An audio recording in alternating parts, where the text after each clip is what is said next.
আজকে আমরা দেয়ালদুয়ার উত্তরপাড়া যুব সমাজের উদ্যোগে বার্ষিক ওয়াজ মাহফিলে হাজির হতে পেরেছি। এর জন্য আল্লাহর শুকরিয়া আদায় করি। আলহামদুলিল্লাহ।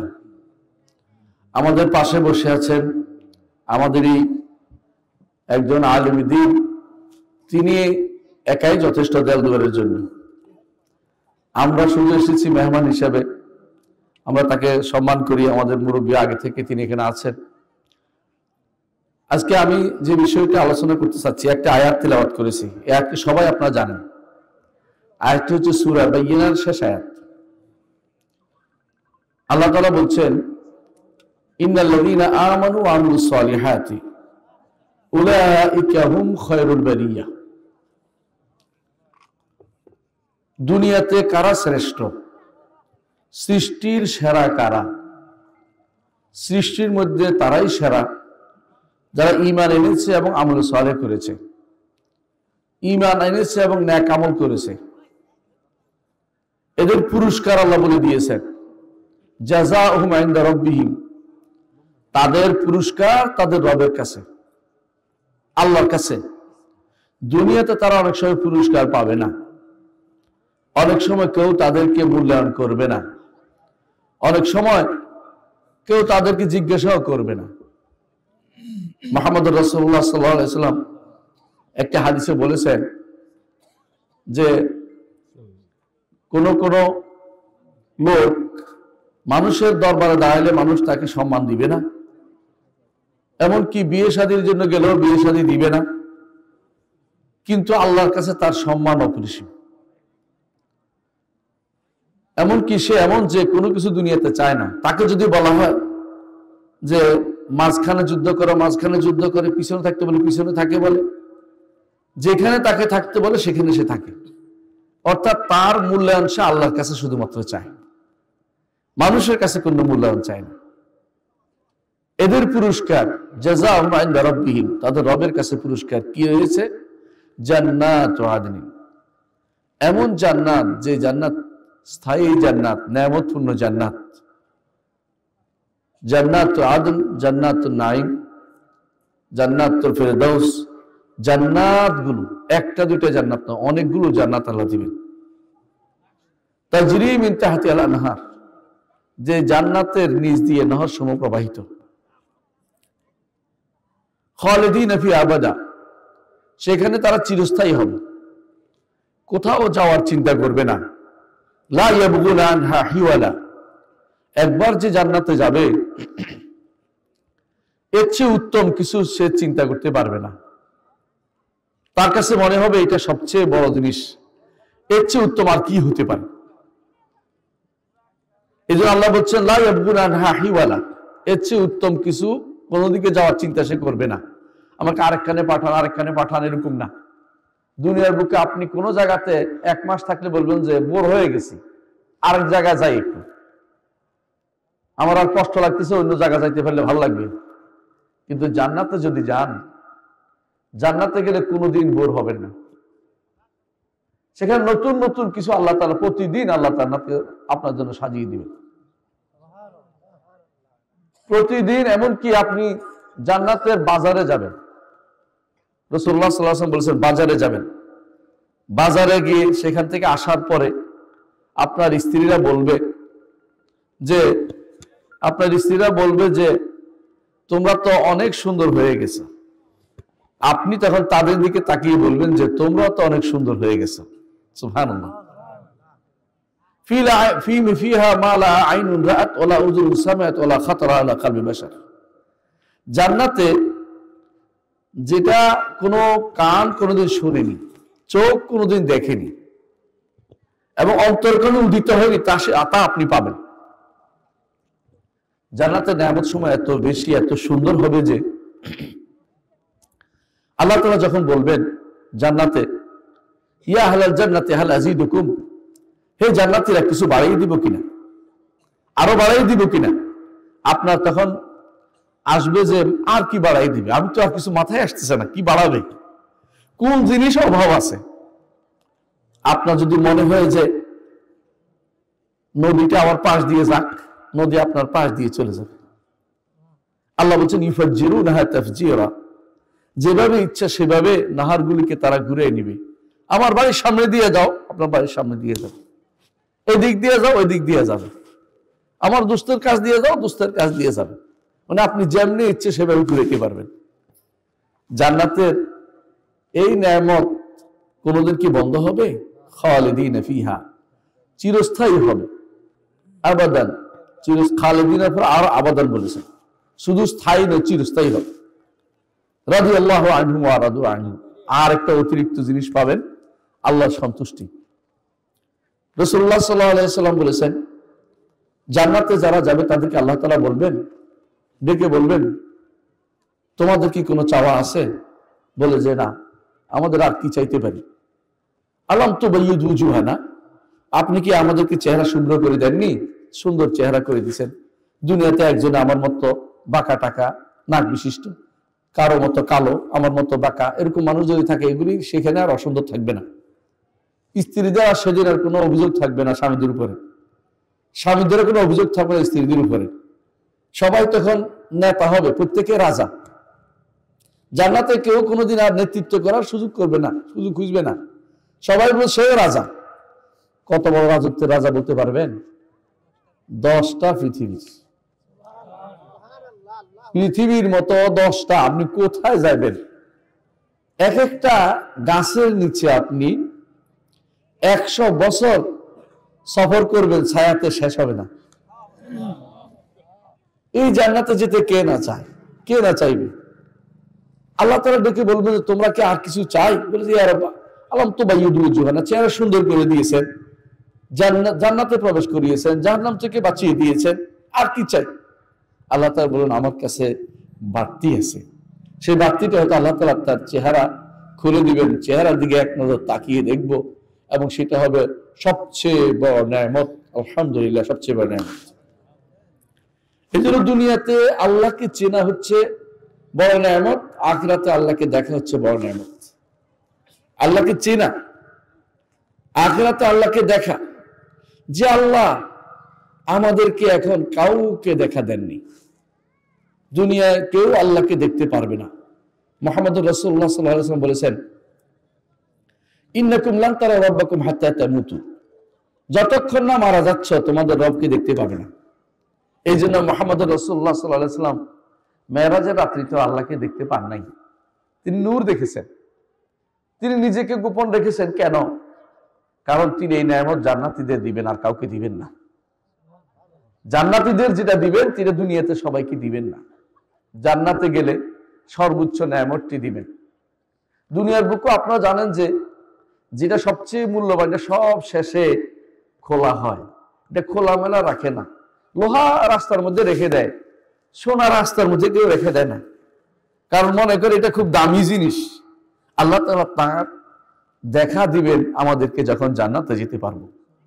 এক নজরে আরশের উপরের দিকে তাকিয়ে থাকবেন, কত বছর তার তুলনা নাই। এত সুন্দর, এত সুন্দর দেখা আপনি কই পাবেন না। এত সুন্দর আমার রবকে। ইন্নাল্লাহ জামিল, তিনি সুন্দর এবং তিনি নূর, তিনি আলো। সেই দিকে তাকিয়ে আপনার যে সৌন্দর্য, দুনিয়ার জান্নাতের সব নেয়ামত আপনার কাছে তুচ্ছ মনে হবে সেদিন। আল্লাহু আকবার। এই নেয়ামত যদি পেতে হয় তাহলে দুনিয়ার বুকে যে জিনিসটা করতে হবে সেটা হচ্ছে অবশ্যই আপনাকে আল্লাহর সন্তুষ্টির জন্য কাজ করে যেতে হবে। আল্লাহ যাদের সম্পর্কে বলছেন রাদিয়াল্লাহু আনহুম ওয়া রাদু আনহু, আল্লাহ তাদের উপর সন্তুষ্ট হয়েছে, তারাও আল্লাহর উপর সন্তুষ্ট হয়েছে। চিন্তা করে দেখেছেন? দুনিয়ার বুকে কিছু মানুষ এরকম হেঁটে চলেছে, আল্লাহ তাদের উপর সন্তুষ্ট, তারা আল্লাহর উপর সন্তুষ্ট। এই মানুষগুলো কি চিনেন? এরা হচ্ছে সাহাবায়ে কেরাম। আল্লাহ ঘোষণা করেছেন, লাকাদ রাদিয়াল্লাহু আনিল মুমিনিনা ইয ইউবাইউনাকা তাহতাশ শাজারা। আল্লাহ সন্তুষ্ট হয়ে গেছেন ঈমানদারদের উপরে যখন আপনি তাদের বায়াত নিচ্ছিলেন গাছের নিচে। হুদায়বিয়ার গাছের নিচে যেদিন বায়াত নিয়েছেন, আল্লাহ তাআলা কিন্তু তাদের উপর সন্তুষ্ট হয়ে গিয়েছিলেন। সেদিনই আল্লাহ তাআলা তাদের উপর সন্তুষ্ট হয়ে গেছেন। এমনকি যারা বদরের যুদ্ধে অংশগ্রহণ করেছেন, আল্লাহ তাআলা তাদের উপর সন্তুষ্ট হয়ে গেছেন। রাসূলুল্লাহ সাল্লাল্লাহু আলাইহি ওয়াসাল্লাম বলেছেন, হাদিসে কুদসিতে আল্লাহ তাআলা বলেন, আমালু মা শাইতুম ফাকাদ গাফারতু লাকুম। হে বদরবাসীরা, হে বদর যুদ্ধে অংশগ্রহণকারীরা, যা ইচ্ছে তা করো, তোমাদের উপর আল্লাহ তোমাদেরকে আমি ক্ষমা করে দিলাম। আল্লাহ তাআলার পক্ষ থেকে ক্ষমা শুধু আমাদের সাহাবায়ে কেরামের জন্য এসেছে। নবীদের পরে সাহাবায়ে কেরাম পৃথিবীর শ্রেষ্ঠ মানুষ, জগতের শ্রেষ্ঠ মানুষ হচ্ছেন সাহাবায়ে কেরাম। যদি ইহুদিদের জিজ্ঞাসা করেন শ্রেষ্ঠ মানুষ কারা, তারা কাকে বলবে? মুসার সাথে যারা ছিল তারা শ্রেষ্ঠ মানুষ। নাসারাদের জিজ্ঞাসা করলে শ্রেষ্ঠ মানুষ কারা, তারা কাদের বলবে? তারা বলবে যারা ঈসা আলাইহিস সালামের সাথে ছিল, হাওয়ারীরা, তারা শ্রেষ্ঠ মানুষ। আমাদের জিজ্ঞাসা করলে আমরা কাদের বলবো? মুহাম্মদুর রাসূলুল্লাহ সাল্লাল্লাহু আলাইহি ওয়াসাল্লামের সাথী যারা ছিলেন সাহাবায়ে কেরাম, তারা হচ্ছেন শ্রেষ্ঠ মানুষ। কিন্তু জগতের বুকে এমনও কিছু লোক আছে দুর্ভাগা, তাদেরকে শিয়া বলা হয়। তাদেরকে যদি জিজ্ঞাসা করেন খারাপ লোক কারা, তারা বলবে রাসূলের সাহাবীরা। নাউযুবিল্লাহ। এই লোকগুলোকে আমাদের চিনে রাখা দরকার। যাদের উপর আল্লাহ সন্তুষ্ট, তারা এদের উপর সন্তুষ্ট হইতে পারে নাই। আল্লাহ তাদের উপর সন্তুষ্ট। এমনকি রাসূলুল্লাহ সাল্লাল্লাহু আলাইহি ওয়াসাল্লাম বলেছেন, তুবা লিমান রাআনি, যে আমাকে দেখেছে তার জন্য জান্নাতের সুসংবাদ রয়েছে। সুবহানাল্লাহ। জান্নাতের সুসংবাদ সাহাবায়ে কেরাম প্রত্যেকের জন্য রয়েছে। আমরা কেউ কিন্তু সে পর্যায়ে পৌঁছতে পারিনি। আমাদেরকে যদি সেই পর্যায়ে পৌঁছতে হয়, ঈমানটা, আমলটা সাহাবায়ে কেরামের মতো করতে হবে কিনা? করতে হবে। বুঝছেন কিনা? যেই কাজ করে, যেই আমল করে, যে ঈমান নিয়ে তারা আল্লাহর সন্তুষ্টি লাভ করেছে, অন্য কোনো কিছু দিয়ে আল্লাহ সন্তুষ্টি লাভ করতে পারবেন না। অন্য কোনো কিছু দিয়ে পারবেন না। যে যত কথাই চেষ্টা করেন না কেন, অন্য যত পথ আছে, কোন পথ দিয়ে, সংক্ষিপ্ত কোন পথ দিয়ে জান্নাতে যেতে পারবেন না। আল্লাহ রাসূলের সাহাবীদের পথে আপনাকে যেতে হবে। রাসূলুল্লাহ সাল্লাল্লাহু আলাইহি ওয়াসাল্লাম সাহাবায়ে কেরামকে যেই পথের মাধ্যমে দিয়ে জান্নাতের পথ দেখিয়েছেন, সেই পথ দিয়ে আমাদের জান্নাতে যেতে হবে। ইমাম মালিক রাহমাতুল্লাহ আলাইহি বলেছিলেন যে এই উম্মতের শেষের লোকেরা, মানে আমরা, আগে যারা চলে গেছে ওদের পথ অনুসরণ না করলে আল্লাহর সন্তুষ্টি লাভ করতে পারবে না, সফল কাম হইতে পারবে না, জান্নাতে যেতে পারবে না। অনেকে এখন জান্নাতের শর্টকাট রাস্তা খুঁজে। শর্টকাট রাস্তা বুঝেন তো? কেমনে কত ফজিলত, কেমনে কত এইটা করলে একেবারে জান্নাত, এটা করলে একেবারে যত কিছুই করেন, সাহাবায়ে কেরামের পদ্ধতিতে আপনাকে যেতে হবে। সেই পদ্ধতিটা হচ্ছে আল্লাহ বলে দিয়েছেন। কারণ আল্লাহ তাআলা বলছেন, ফাইন আমানু বিমিসলি মা আমানতুম বিহি ফাকাদ ইহতাদাও। হে দুনিয়ার মানুষেরা, যদি তোমরা সাহাবায়ে কেরামের মতো ঈমান আনো তাহলে হেদায়েত পাবে। বুঝছেন কিনা? ঈমান কার মতো হতে হবে? সাহাবায়ে কেরামের মতো ঈমান হতে হবে। আপনি আমি যতই ঈমানদার দাবি করি না কেন, টাকা পয়সার কাছে কিছুক্ষণ পরে ঈমান শেষ। দুনিয়ার মানুষ টাকা দেখলে এখন যা শুরু করছে। কিছুদিন আগে কিছু মানুষ যে চুরি করছে, আপনারা জানেন তো? দেশে বিদেশে যা টাকা জমাইছে দেখেন নাই? এরা কি, আপনি কি মনে করেন পাক্কা ঈমানদার মনে হচ্ছে নাকি? কি করেছে দেখেছেন? কিভাবে চুরি করেছে? পুকুর চুরি। আগে তো পুকুর চুরি, এখন সমুদ্র চুরি বলতে হইব। পুকুর তো ছোট, সাগর চুরি বলতে হইব। সারা দেশে বাইরে কেউ কেউ 100 ফ্ল্যাট কিনেছে, 100 বিল্ডিং কিনেছে দুবাইতে। 100 বিল্ডিং কত টাকা হলে কিনতে পারে আমার বোধহয় হিসাব আসবে না মাথার ভিতরে কোনদিন। এত চুরি কেমনে করছে? এরা কি নবীর তরিকা চলছে না সাহাবীর তরিকা চলছে? এরা কারুনের তরিকা চলছে। এরা কারুনের তরিকা চলছে। কারুন ছিলেন কিনা?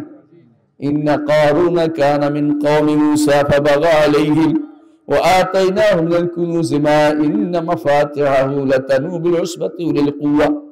আল্লাহ বলছেন যে কারুনে এত সম্পদ দিছি, তার সম্পদের চাবি, মানে সন্দুকের চাবি বহন করার জন্য বিশাল বিশাল বহর, লাখ বহর লাগতো, বাহন লাগতো, যে এতগুলি তার সম্পদ। ফাখাসাফনা বিহি ওয়া বিদারিহিল আরদ, সর্বশেষে তাকে এবং তার জমি সবগুলি আল্লাহ ঢুকিয়ে দিয়েছে নিচের দিকে। আল্লাহর কোনো আফসোস হয় না, দুনিয়ার মানুষের কোনো আফসোস হয় না এটার জন্য।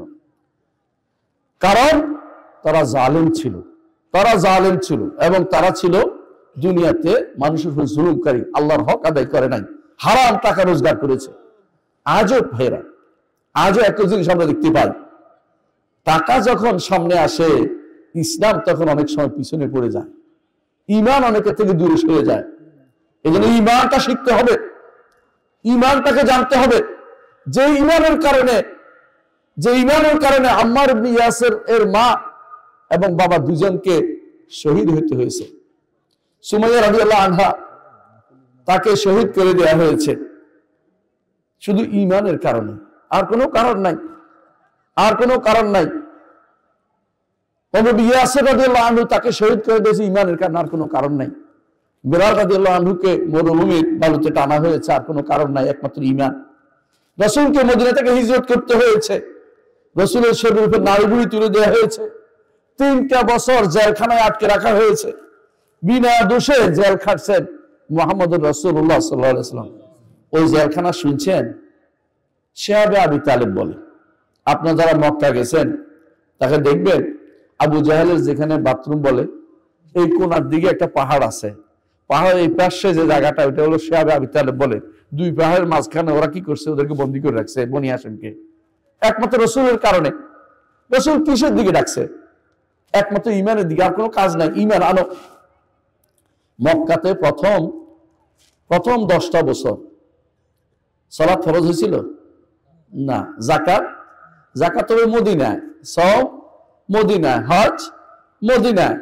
তাহলে বাকি জন্য তারা এত দুঃখ, এত রাসূলের উপর এত মারমুখী হলো কেন বলতে পারবেন? ইমান, ইমান। আমরা তো এখন মুখে বলি ইমান আনলাম, কিন্তু ইমান আনলাম বললেই সোজা জিনিস নয়। আল্লাহ তাআলা কি বলছেন দেখেন, ক্বালাতিল আরাবু আমান্না কুল লান তুমিনু ওয়ালাকিন কুলু আসলামনা। বেদুইন এসে বলতো ইমান আনলাম, ইমান আনলাম, ইমান আনছি, ইমানদার। আল্লাহ তাআলা বলেন যে না, বলো ইমান আনতে পারো না এখন পর্যন্ত অন্তরের ভিতরে ইমানের বীজ ঢুকে নাই, মুখে আত্মসমর্পণ করে আসো, শুধুমাত্র ইসলামের কথা বলতে পারো, ইমান আনার দাবি করতে পারো না সবাই। ইমান আনার দাবি এত তাড়াতাড়ি না। ইমানের দাবিতে সত্যবাদী হলে হারামকে হারাম জ্ঞান করতেন। সাহাবায়ে কেরাম কি কেউ সুদ খাইছিল? নাউজুবিল্লাহ। কেউ গোশ খাইছিল? বুঝছেন কথাটা? সাহাবায়ে কেরাম কি কেউ এরকম রাষ্ট্রীয় সম্পদ চুরি করেছে? নাউজুবিল্লাহ, নাউজুবিল্লাহ। একটা ঘটনা বলে আশ্চর্য হবেন। ওমর রাদিয়াল্লাহু আনহু তখন খলিফাতুল মুসলিমিন। তিনি তখন একদিন তিনি মদিনার পূর্ব পাশ দিয়ে যাচ্ছিলেন রাতের বেলা, ওসুস বলে এটাকে, রাতের বেলা দেখতে গেছিলেন কি হয় না হয়। তিনি দেখছেন একটা মহিলা আছে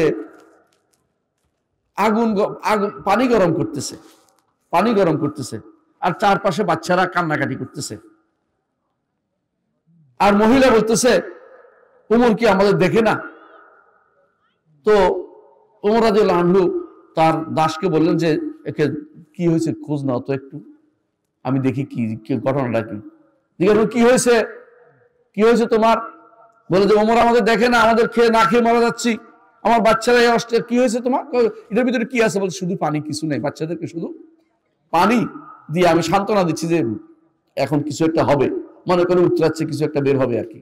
পানি গরম করতেছে, কিছু নেই, আসলে খাবার নাই। ওমর রাদিয়াল্লাহু আনহু বললেন এখানে থামো, আমি নিয়ে আসছি। তার দাস বলল যে আমিরুল মুমিনিন আমার পিঠে উঠিয়ে দেন বস্তাটা।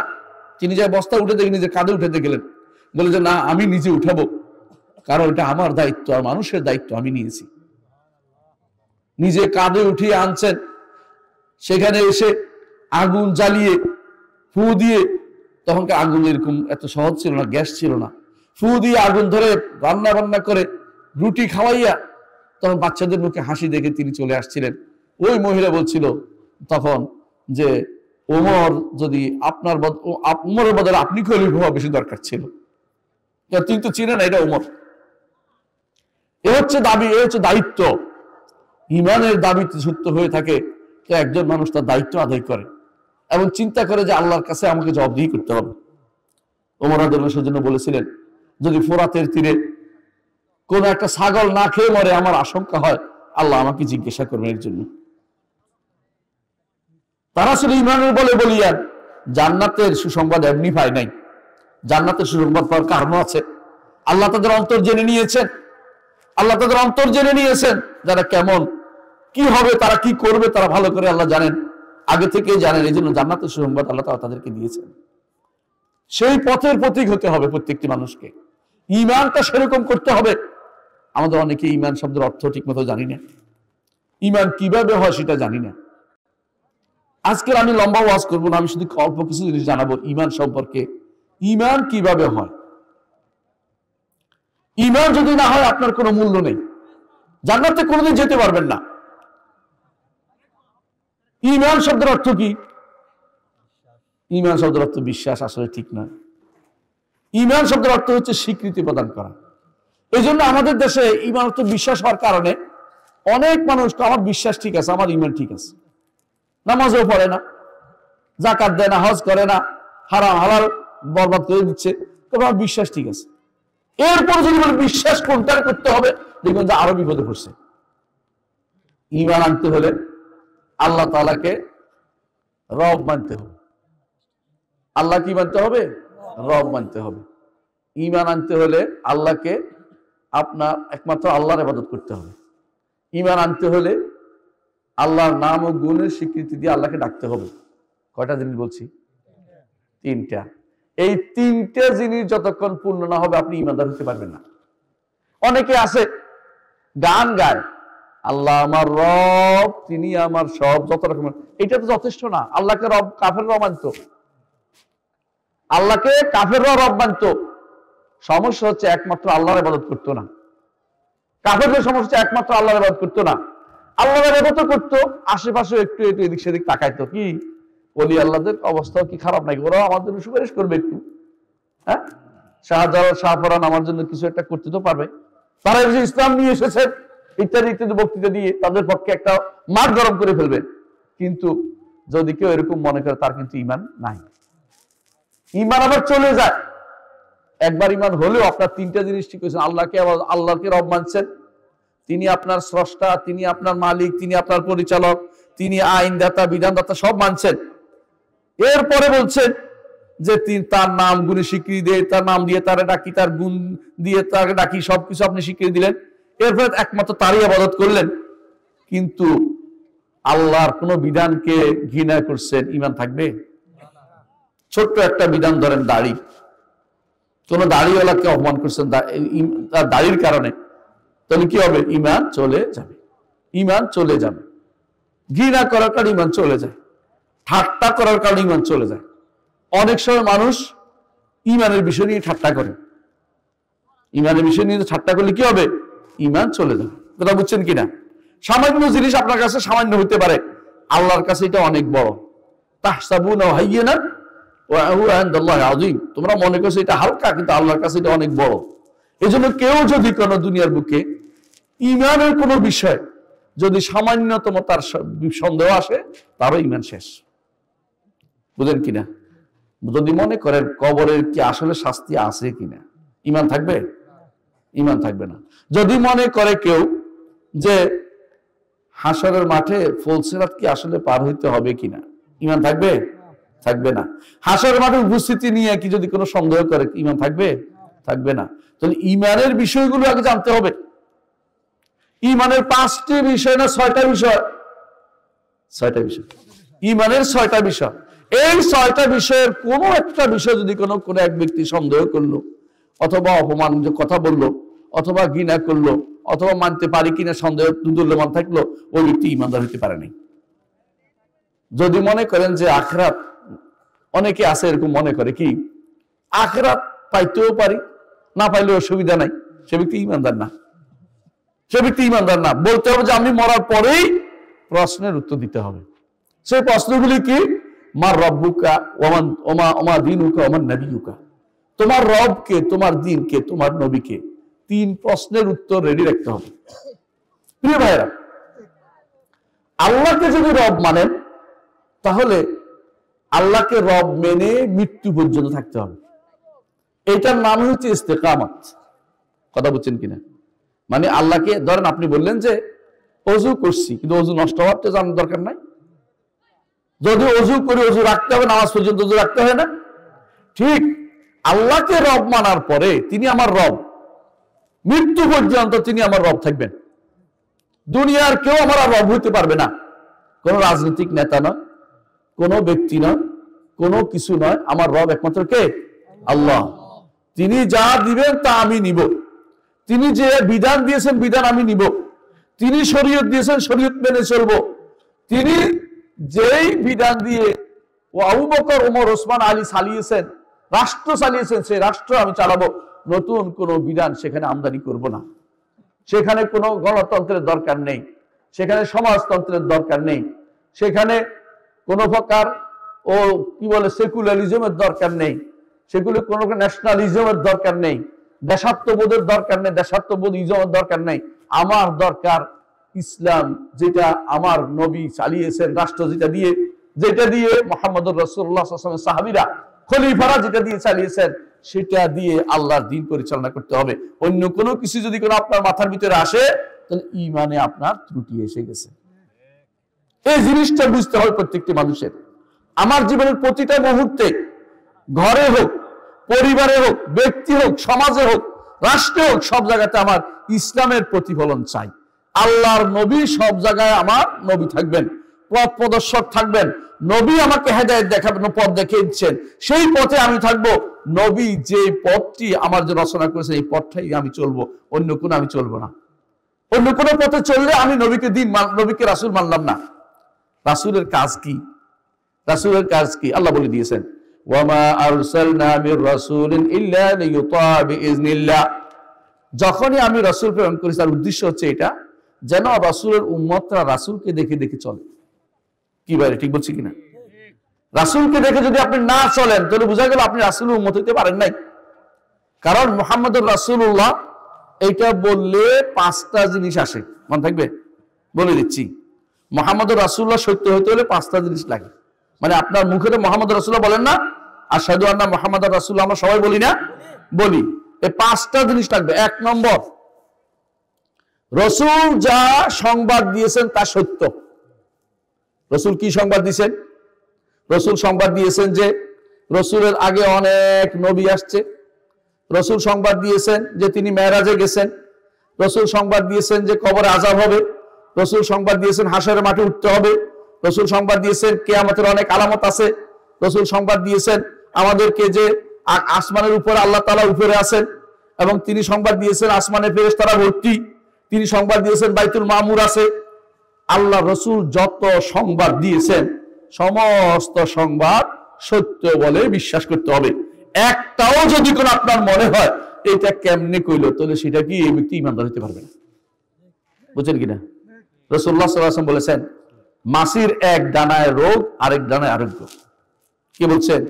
মুহাম্মদ সাল্লাল্লাহু আলাইহি ওয়াসাল্লাম বলেছেন, আপনি ডাক্তার, বিশাল বড় ডাক্তার, আপনি বললেন যে পরীক্ষা করে তো কিছু পাইলাম না, ঈমান আছে? ঈমান নাই। আপনাকে পরীক্ষা গোষ্ঠী কিলাম, আপনাকে ঈমান আনতে হবে। ওই পরীক্ষায় কাজ হবে না। আপনার পরীক্ষা বোধ দিতে পারে, আমার নবীর কথা সত্য, এটা কোনোদিন বোধ দিতে পারে না। এইটা হক, আপনাকে মেনে নিতেই হবে। এইটা হক আপনাকে মানতেই হবে। দুনিয়ার বুকে আপনার অনেক রকমের থিওরি আপনি দেখেন। কেউ কি করে বিগ ব্যাং, পিং ব্যাং, কত রকমের থিওরি বের করছে। আল্লাহ বলছে আসমান আর জমিন একসাথে ছিল, আল্লাহ আলাদা করছে। এটার উপর ঈমান আনতে হবে। এখন কেমনে, কিভাবে, কে বললো, কি হয়, আমি তো বুঝতেছি না। আপনি না বুঝলে থাকুক, আপনি ঈমান আনতে হবে এটার উপর। না দেখে ঈমান আনা। নবী যা সংবাদ দিয়েছেন পুরোপুরি তা মেনে নিতে হবে, কোন রকম এদিক সেদিক করা যাবে না। দ্বিতীয় কাজ, নবী যা করতে বলছেন সেটা আপনাকে মেনে নিতে হবে, করতে হবে। অর্ডার দিয়েছেন সালাত আদায় করতে, সালাত আপনাকে পড়তেই হবে। যদি না পড়েন অন্তর অপরাধবোধ থাকতে হবে। কথা বুঝছেন কিনা? অপরাধবোধ বুঝেন কিনা? কেন নামাজটা ছুটে গেল, ইস, এই যে নফসে আম্মারা, বিশ্বয়ের কারণে আমি করতে পারি নাই, এরপরে মনের ভিতরে তিরস্কার আসছে, এটা কেবল নফসে লাওয়ামা। এই যে আপনার অন্তরে তিরস্কার আসছে যে সালাতটা কেন পড়তে পারলাম না, এইটা যদি তিরস্কার না থাকে, বেপরোয়া হয়ে যাবে, তো কাফের হয়ে যাবে। আজ তিরস্কার থাকে, কেন এটা করলাম, কেন হারে সালাতটা ছুটে গেল, আমি যাই এক তাড়াতাড়ি কাজা করি, অন্তত যতটুকু পারেন তাড়াতাড়ি আবার পড়লেন। ঈমান আছে, গুনাহগার ঈমানদার। কথা বুঝছেন কিনা? যেহেতু আপনি কি আসছেন, ফিরে আসছেন আল্লাহর কাছে। আল্লাহর কাছে যে ফিরে আসে, আল্লাহ তাকে সবার আগে কাছে টেনে নেয়। আল্লাহর কাছে ফিরে আসা দরকার। ফাফিরু ইলাল্লাহ, আল্লাহ বলতেছেন আল্লাহর কাছে ফিরে আসো, আল্লাহর কাছে পালিয়ে আসো। সবকিছু বাদ দিয়ে আল্লাহর কাছে পালিয়ে আসতে হবে। মুহাম্মদ রাসূলুল্লাহ সাল্লাল্লাহু আলাইহি ওয়াসাল্লাম, তাকে আল্লাহ রাসূল মানতে হলে দ্বিতীয় কাজ কি? তাহলে রাসূল যা নির্দেশ দিয়েছেন তা মেনে চলতে হবে। রাসূল মেয়েদেরকে নির্দেশ দিচ্ছেন ঘরে থাকতে, তাই না? আল্লাহ নির্দেশ দিছে না, ওয়াকারনা ফি বুয়ুতিকুন্না ওয়ালা তাবাররাজনা তাবাররুজাল জাহিলিয়াতিল উলা, ঘরে থাকো, জাহিলি যুগের মতো প্রদর্শনী করে বেরিও না। আজকের দিনে নারীদের কাজ কি বলেন তো? প্রদর্শনী করে বেড়ায়, রাস্তা রাস্তায় ঘুরে বেড়ায়, দেখছেন নি?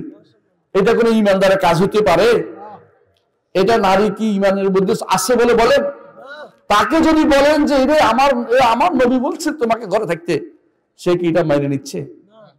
দেখছেন তো কতটুকু কুফুরির মধ্যে লিপ্ত হয়ে যাচ্ছে মানুষ, নবীর কথাকে কিভাবে অবজ্ঞা করে যাচ্ছে। তাদেরকে যদি বলেন সাবধান, কোন নারী তুমি ব্লু ব্ল্যাক করো না, ব্লু ব্ল্যাক চিনেন? ব্লু দেখবেন যে অনেকে ব্লু কামাই ফেলছে তথাকথিত সুন্দরের নাম করে।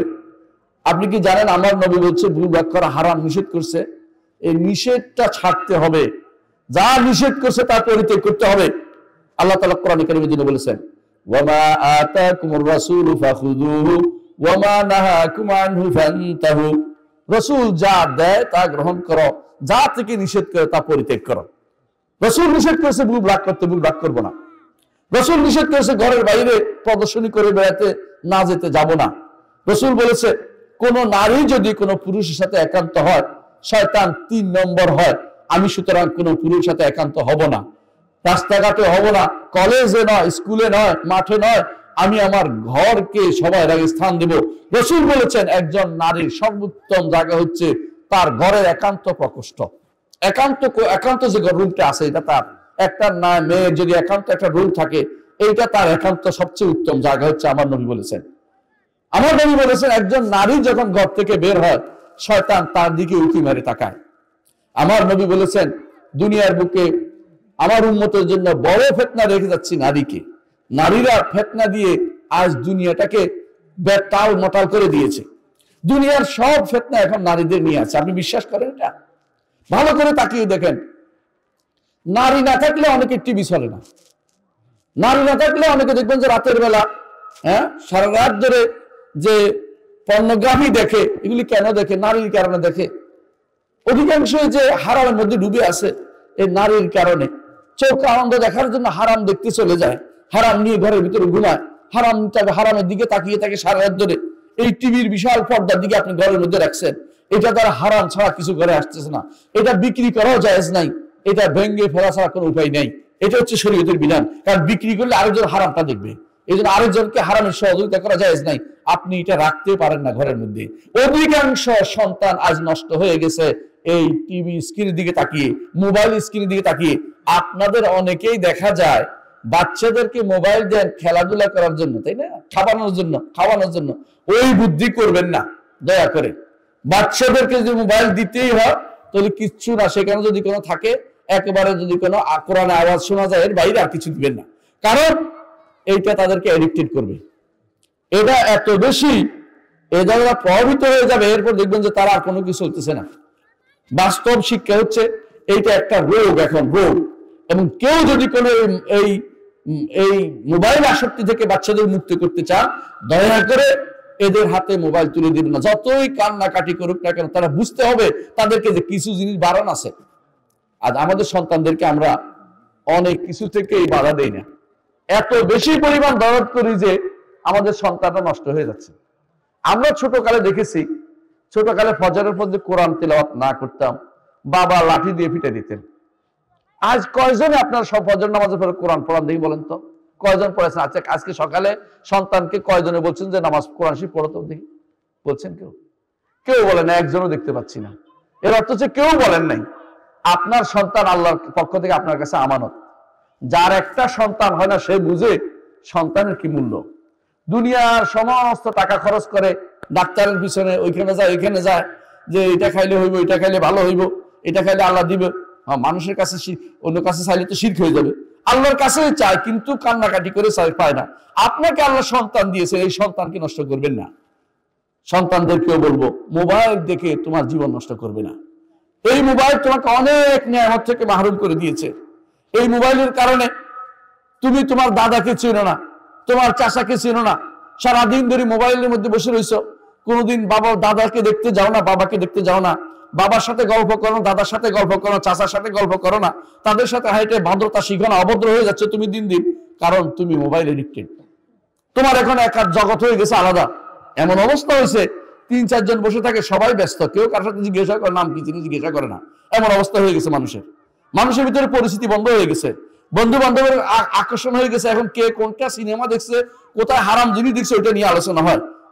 কোনোদিন জিজ্ঞাসা করে না তোমার বাড়ি কোথায় বা কি, তোমার আত্মীয় স্বজন কি, চলো দেখে আসি, ঘুরে আসি, বাড়িটা দেখে আসি, এগুলি আর নাই, সব আলাদা হয়ে গেছে, আত্মীয়তার সম্পর্ক কাটা হয়ে গেছে।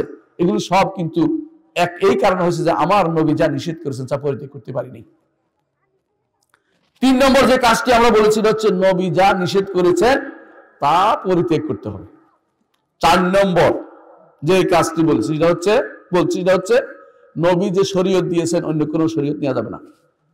কোন ব্যক্তি যত বড়ই হোক না কেন, যত বড় ইমাম হোক, একেবারে তিনি বড় ইমাম বললেন আপনি, কিন্তু আমার নবীর কথার সামনে তার কথার কোনো মূল্য নাই, এটা মনে রাখতে হবে।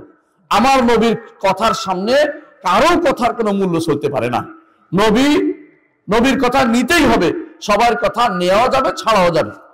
এই জন্য ইমাম মালিক রহমতুল্লাহ আলাইহি বলেছেন কুল্লুন ইউখাযু মিন কাওলি ওয়ারাদু ইল্লা সাহিব হাদাল কবর। তিনি মসজিদ নববীতে, আপনারা যারা মসজিদ গেছেন, মসজিদ নববীতে গেছেন দেখবেন, মসজিদ নববীতে যেখানে এখন ইমাম সাহেব সালাত আদায় করে, এর পাশে তিনি দাঁড়িয়ে তিনি বসে সালাত হাদিস পড়াতেন। এই জন্য তিনি ইঙ্গিত করে বলছেন প্রত্যেকের কথা নেওয়া যাবে, ছাড়া যাবে, তবে এই কবরবাসী ব্যতীত। এই ডান দিকে দেখিয়ে দিলেন কি, এই কবরবাসী কে? মুহাম্মদুর রাসূলুল্লাহ সাল্লাল্লাহু আলাইহি ওয়াসাল্লামের কথা ছাড়া যাবে না, তার দেয়া শরীয়তটা সবটা নিতে হবে। তিনি শরীয়ত দিয়েছেন ডান হাতে খেতে হবে। আমি দেখলাম একজনে ওই দিন আসার সময় বাম হাতে খাচ্ছে চাটা, ডান হাতে সিগারেটটা রাখছে। আল্লাহ, সে যদি হারামটাও বাম হাতের, একটা কথা ছিল, হারামটা কিসে? ডান হাতে, আর হালালটা বাম হাতে। মানে শয়তান তাকে কত রকম ধোঁকা দিচ্ছে। নবী যা বলেছেন এর বাইরে চলাই যাবে না। প্রত্যেকটি কাজে, ঘর থেকে শুরু করে বাইরে পর্যন্ত প্রতিটা কাজে আমার নবীর বক্তব্যকে সবার আগে রাখতে হবে, নবীর নির্দেশনা সবার আগে রাখতে হবে। মুহাম্মদ রাসূলুল্লাহ সাল্লাল্লাহু আলাইহি ওয়াসাল্লাম যা বলেছেন সেটাই সবার আগে শুনতে হবে, এটা মাথায় রাখতে হবে। তার দেয়া শরীয়তের বাইরে কারো কোনো শরীয়ত অনুসরণ করা যাবে না, কারো কোনো নির্দেশ মানা যাবে না। আমার নবীর কথা মানতে গিয়ে আলেমদের কথা মানতে হবে। কথা বুঝছেন কিনা? আমরা ধরেন আলেমদের কথা শুনি না, একে অপরকে জিজ্ঞাসা করি কেন? আল্লাহ তাআলা বলছেন ফাসআলু আহলা যিকরি ইন কুনতুম লা তা'লামুন। না জানলে আলেমদের জিজ্ঞাসা করার জন্য জিজ্ঞাসা মানতেছি, কিন্তু যদি জানে যাই আলেম ভুল বলেছে, ভুলটা নেওয়া যাবে? আর এই ভুলটা নেওয়া যাবে না। যতক্ষণ আমি জানবো যে এটা রাসূলের কথা হিসেবে, আল্লাহর কথা হিসেবে তিনি বলছেন, ততক্ষণ নিব। যখন আমি জেনে যাব যে এটা উনি যেটা বলছেন শুদ্ধ না, তখন সেটা আর করা যাবে না, সেটা আর করা যাবে না। এই যে বাংলাদেশের শতকরা 80-90% আল্লাহকে সর্বত্র বিরাজমান বিশ্বাস করে, এটা কি ঈমানের কথা? এটা কুফরি, সরাসরি কাফের হয়ে যাবে। অথচ দেখেন বিশাল বিশাল মাহফিল করে তারা, হাজার হাজার শ্রোতা তাদের, ছাত্র তাদের লাখ লাখ ছাত্র, কিন্তু ঈমানের দাবিতে তারা কিন্তু হেরে গেছে। কারণ তারা আল্লাহর কথাও শুনে নাই, রাসূলের কথাও শুনে নাই।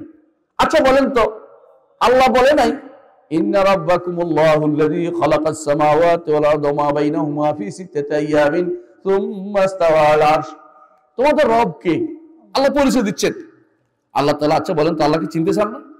কে কে চিনতে চায় আল্লাহকে? আলহামদুলিল্লাহ, আমিও চিনতে চাই। আল্লাহকে যদি চিনতে চান, তাহলে কোন পদ্ধতি নিতে হবে বলেন তো?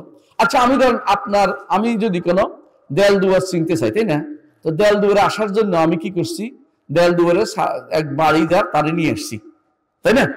আসা দেয়াল দুয়ার দেখে গেলাম, চোখে দেখে গেলাম। এখন যদি আমি চোখে না দেখি, তাহলে আমার দ্বিতীয় একটা পদ্ধতি বাকি আছে, সেটা কি? সেটা হচ্ছে শুনতে হবে ভালো করে, তাই তো? আল্লাহকে তো আমি দেখতে পাবো না দুনিয়াতে, বাকি রয়েছে একটাই, তার সম্পর্কে আমাকে জানতে হবে। তার সম্পর্কে তিনি নিজে খবর দিয়েছেন কোরআনে, তার সম্পর্কে মুহাম্মদুর রাসূলুল্লাহ সংবাদ দিয়েছেন হাদিসে। এই দুইটার বাইরে আল্লাহ সম্পর্কে জানার আর কোনো বুদ্ধি নেই। কেউ যদি বলে যে আমি মারিফতের দরবার খুলছি, একটা মারিফত দরবার খুলছিলাম, জানেন না? অনেকগুলো চর মোনাই, চর সিনা, হ্যাঁ, আবার ফুলতলি, আবার ওর কত দাম তো নাই, আবার 8 রশি, 16 রশি, 22 রশি, হ্যাঁ, ভান্ডার, মাইজ ভান্ডার, হ্যাঁ, আরো কত যে আছে, আরো কি বাজে মস্তান, বাইজ মস্তান, আর কত রকমের দরবার যে আছে হিসাব নাই। দরবারের তো বোধহয় শত শত দরবার আছে। এই দরবারে গিয়ে আল্লাহরে পাওয়া যাবে না, কারণ দরবারের লোকেরা আল্লাহরে ছিল না। অন্ধ কোনদিন পথ দেখাইতে পারে না। অন্ধ আপনাকে পথ দেখাবে কি করে? আপনাকে পথ দেখাতে পারে যেটা, যে বেটা চোখে দেখেছে সে তো দেখাবে। আমার নবী হচ্ছেন সব কিছু সম্পর্কে বাসির, তিনি জানতেন। বাসায়ের, আল্লাহ বলছেন আলা বাসিরাতিন, আমি পথ দেখাই জেনে শুনে। কুল হাদি সাবিলি আদউ ইলাল্লাহ আলা বাসিরাতিন, এ হচ্ছে আল্লাহর পথ, এই পথে আমি জেনে শুনে পথ দেখাচ্ছি। যারা এই পথে চলবে তারা জান্নাতে যেতে পারবে। নবীর দেখানো পথ ছাড়া অন্য কোনো পথে জান্নাতে যেতে পারবেন না। নবীর দেখানো পথ ছাড়া আল্লাহকে চিনতে আর কোনো পথ পাবেন না। আল্লাহকে চিনতে হলে নবীর দেখা পথ চিনতে হবে। আচ্ছা বলেন তো, নবী মেরাজে যে গেছে, নিচে দিয়ে গেছে উপর দিয়ে গেছে? বলেন কেন গেল সেখানে আবার বলেন। এমনকি হাদিসে এটা আসছে, সহিহ হাদিসে এটা আসছে যে আমার নবী যখন উপরে গেছেন, আল্লাহ তাআলা তার থেকে কাবা কাউসাইন আওয়াদনা, 2 ধনুক দূরে ছিলেন। সুবহানাল্লাহ। আপনি এখন বলেন আল্লাহ তাআলা যদি সর্বত্র হয় তো নবী ওখানে যাওয়ার দরকারটা কি ছিল? আমাকে বলেন। মেরাজের রাত্রি ওখানে কেন গেলেন? যারা এই যাতে সর্বত্র বিরাজের মতো ইমানদার হতে পারে না, এখনো তারা ইমানদার হতে পারা চিনে নাই। আমার নবী ইমান পরীক্ষা নিয়েছেন কিভাবে? এক দাসী, উহুদ পাহাড় দেখছেন, আপনাদের অনেকে নাম শুনেছেন উহুদ পাহাড়ের, হজে গেছেন তারা দেখে আসছেন। উহুদ পাহাড়ের পাদদেশে এক দাসী ছাগল চড়াইতো। তো একটা নেকড়ে এসে ছাগল একটা নিয়ে দৌড় দিয়ে চলে গেছে, কারণ আরবদের ছাগল তো একটা পাল থাকে, বিশাল ছাগল পাল, এর থেকে একটা নিয়ে গেছে। এইটা দেখে সাহাবী মুআবিয়া রাদিয়াল্লাহু আনহু, তিনি মুআবিয়া আবু সুফিয়ান, আরেক মুআবিয়া মুআবিয়া হায়দা, তিনি একটা চড় দিয়ে ফেললেন। মুআবিয়া ইবনে হাকাম আস-সুলামি, তিনি চড় দিয়ে ফেললেন। তার মনে হলো যে মেয়ে মানুষের চড় দিয়েছিল, ঠিক কাজ করি নাই। তো রাসূল কাছে রাসূলুল্লাহ, আমি একটা চড় দিয়ে ফেলছি, কি করে? আমার উপর একটা এই দাসী আজাদ করার বিষয় ছিল, আমি এর মুক্ত করে দিতে চাই, ইমানদার দাসী হইতে হইবে।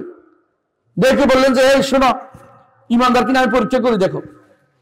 ইমানদার পরীক্ষা নিচ্ছে রাসূল, জিজ্ঞাসা করে নাই, অন্য কিছু বলছে। আইনাল্লাহ, আল্লাহ কোথায়? বলছে বিসামা, উপরে। সামাও তো উপরে বুঝায়, উপরে। মান আনা, আমি কে? আনতা রাসূলুল্লাহ, আপনি আল্লাহর রাসূল। বলছে আতিকা ফাইনা মুমিন, ইমানদার। পরীক্ষা নিছে কি দিয়া বলেন তো? আল্লাহ কোথায়? বুঝছেন কথাটা? কারণ এই দাসী ছিল অনারব, আরবি ছিল না। আরবিদের তিনি পরীক্ষা নেয় না, কারণ আরবদের কোনদিন সর্বত্র বিরাজমান মনে করে না, কোন আরবকে আমার পর্যন্ত এটা মনে করে না। আমাদের বাংলাদেশ, ভারত, পাকিস্তানে এদের মধ্যে এই বিবেক নাই যে আল্লাহ কেমনে সর্বত্র হয়। আসমান জমিন আল্লাহর হাতের মুঠির ভিতরে, এত ক্ষুদ্র জিনিস যে সেটা আপনি চিন্তা করতে পারবেন না। হাসরের দিন আল্লাহ তাআলা আসমান জমিনকে তার মুঠির ভিতরে রাখবেন। আল্লাহ তাআলা বলছেন ওয়াল আরদু জামিআন কবদাতুহু ইয়াউমাল কিয়ামা, সমস্ত জমিন আল্লাহর মুঠির ভিতরে থাকবে কিয়ামতের দিন। ওয়াস সামাওয়াতু মাতুইয়াতুম বিয়ামিনিহি, সমস্ত আসমান আল্লাহর হাতের উপরে পেছানো থাকবে। কিভাবে থাকবে বলে দিয়েছে অন্য আয়াতে, ইয়াউমা নাতুইস সামাআ কাতাইয়িস সিজিল লিল কুতুব, যেদিন আমি একটার উপর একটা আসমানকে রাখবো, যেভাবে কাগজ রাখে, কাগজের উপর একটা কাগজ রাখে, সেদিন আল্লাহ তাআলা আসমানগুলোকে একটার উপর একটা রাখবেন। কাগজ যেভাবে একটার উপর একটা রাখে, আল্লাহ সেভাবে আসমানগুলোকে একটার উপর একটা রেখে তিনি তার হাতের উপর রাখি বলবেন আনাল মালিক আইনা মুলুকুদ দুনিয়া, আমি রাজা, দুনিয়ার রাজারা কোথায় আমাকে বলো। কেউ জবাব দিবে? কেউ জবাব দিবে না। লিমানিল মুলকুল ইয়াউম, আল্লাহ নিজেই বলবেন লিল্লাহিল ওয়াহিদিল কাহার। কোরআনে আল্লাহ তাআলা বলে দিয়েছেন, পুরো যা বলছি পুরোটা কোরআনের কথা বলছি। এই আল্লাহ নিজের পরিচয় তুলে ধরছেন, যেটা আপনি প্রতি শুক্রবারে আপনাদের মসজিদগুলোতে পড়ানো হয়, সূরা সাজদা। আমি জানি আহলে হাদিসের মসজিদে পড়ানো হয়, ভালো এই জিনিস, সূরা সাজদা এবং সূরা ইনসান দিয়ে শেষ করা হয় সালাত, ফজরের সালাতে।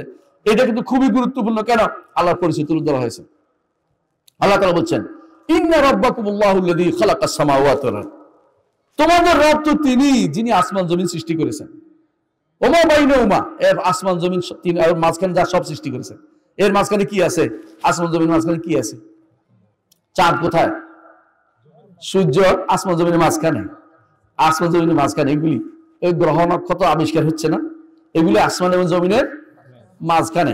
যত কিছু আবিষ্কার করতেছে মানুষ, সব আসমান জমিনের মাঝখানে। কেউ আসমানে পৌঁছতে পারে নাই। আল্লাহু আকবার। আল্লাহর আসমান আল্লাহ হেফাজত করেছেন, কেউ পৌঁছতে পারে না। সেখানে পৌঁছতে কারা পারে? ফেরেশতারা। তাদের বাড়ি হচ্ছে আসমানে, তারা জমিনে আসে, নাজিল হয়, আল্লাহ বলছেন তাদেরকে নিচে নামানো হয়। এই জন্য লাইলাতুল কদরে জমিন একবার ভর্তি হয়ে যায়, তারা এইভাবে নেমে আসে। আবার তারা উপরে উঠে যায়, যখন আল্লাহ তাআলা নির্দেশ হয় উপরে উঠে যায়। প্রতিদিন সকালে একবার, বিকালে একবার ফালা বদল হয় ফেরেশতাদের। সকালে সারা রাত ধরে যারা ছিল সকালে চলে যায়, আর আল্লাহ তাআলা জিজ্ঞাসা করেন আমার বান্দাদের কি অবস্থায় রেখে এসেছ? তারা বলে যে আমরা রেখে এসেছি তাকে সালাত আদায় করতে।